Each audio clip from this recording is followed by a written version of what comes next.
আল্লাহ তাআলার এই সৃষ্টি জগৎ কতই না সুন্দর। আমরা এই সৃষ্টি জগতের এতই মায়ায় পড়ে গেছি, এই দুনিয়া ছাড়া আমরা আর কিছুই ভাবতে পারি না। আজকে সকালেই যখন ছেলেকে একটু স্কুলের উদ্দেশ্যে আগায় দিব সেজন্য বের হলাম, দেখি কবরস্থানে কার যে কবর খোঁড়া হচ্ছে।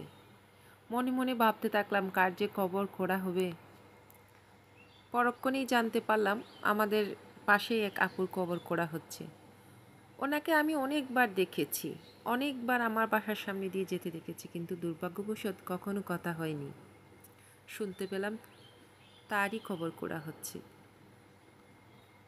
কত সামনে দিয়ে হাঁটলো গেল, আজকে সবাইকে ছেড়ে সেই অন্ধকার কবরে চলে যাবে।